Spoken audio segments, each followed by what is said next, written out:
So today on February 10th, 2016, we got a Korokoro comic scan from Cerebi.net showing us a new Pokemon for Generation 7 called Magiana.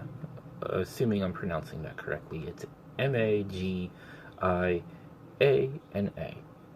It could be Magiana or something like that. Magiana. I'm just going to stick with that. So I'm looking at this thing on the screen, right? Because I'm over there. You're watching me. I don't photo edit. I don't know how yet. Soon. So I'm looking at this thing, and okay, it's got a connection to Volcarona, the water fire type that we're waiting to get soon. And so I'm looking at this thing, and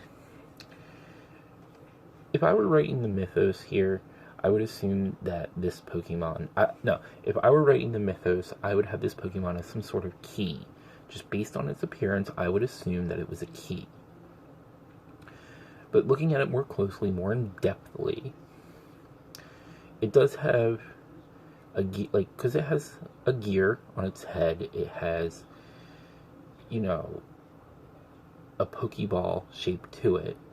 So that would imply it opens something or something sealed away, because a Pokeball basically is a medium to which a monster is sealed in it, and then we as the summoner would release it. That is the typical RPG standard for how Pokemon would work normally.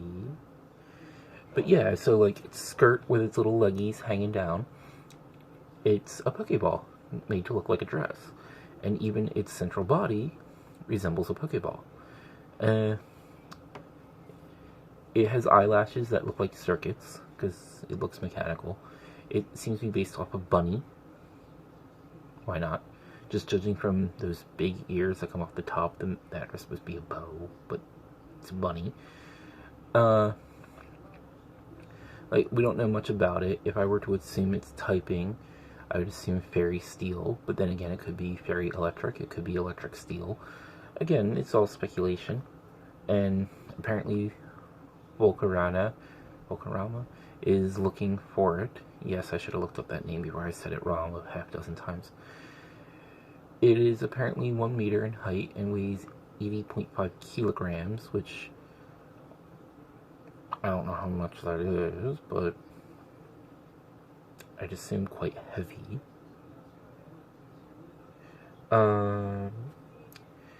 But yeah, but 1 meter in height, that doesn't seem very tall, so. But then again, height-weight proportions never make much sense in Pokemon, since Ash can hold a Larvitar, which is almost 1,000 pounds.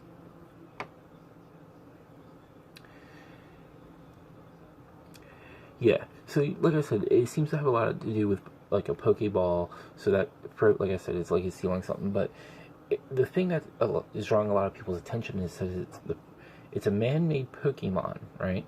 Now, that's not really that big of a deal, because Mewtwo is a man-made Pokemon. Mewtwo was made by humans, and it's a clone of Mew that went horribly wrong, obviously. But then there's Porygon, Porygon 2, and Porygon Z, which are man-made Pokemon as well. So why is this one so special? Well, this one is special because it was made 500 years ago. Which, a machine-looking creature from 500 years ago, that's something, I guess. Even though in this culture that they have, Time Lord science. So, who's to say, really, how primitive this world might have been 500 years ago. But yeah, they're saying it's a man-made Pokemon from 500 years ago, which further lets me to believe it's part of a bigger thing, an ancient relic. Of course, in the movie, it probably won't be, but who's to say what Generation 7 game might do? Not me, because I'm not part of that, unfortunately. Come on, we all want to be part of that next game. Again, it's from 500 years ago, but to me at least, we have Bronzor and Beldum. Beldum? No, not Beldum. Bronzor and Bronzong that are also from like ancient relics, and they're in the Pokedex. One was found that was like a couple hundred years old because it was buried away. So who's to say they aren't man-made Pokemon? Same thing with Golett and its evolved form. Oh, I can't remember what it's called, and there was an event for it too. But Golett is a golem that was made by humans, or at least it's made to believe that it was made by humans, and it seems to be used in these things. So why aren't these one, like, did these just come into being? Or, you know, it's kind of exciting though whenever we get to see the new Pokemon. In fact, I'm always wondering if this thing will be genderless, or if it will have a gender but we can't breed it. And if we can breed it, what's the point of saying that it's a legendary?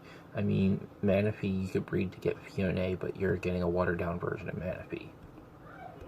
So, like I said, this is kind of neat. It's always exciting when we get our preview. So, just keep an eye out for this new Pokemon. And also, if you follow me on Facebook and also subscribe to this channel, there will be a video for a Wonder Trade event for Valentine's Day, in which I will be giving away a box of 30 Teddy Ursas holding a heart scale, and they will have the egg moves Night Slash and Close Combat and Lick. As soon as I can find out if I can get Attract, it'll know Attract too. But predominantly, it's going to know Close Combat and Lick. I want to leave Lick on there because that's the Valentine's Day.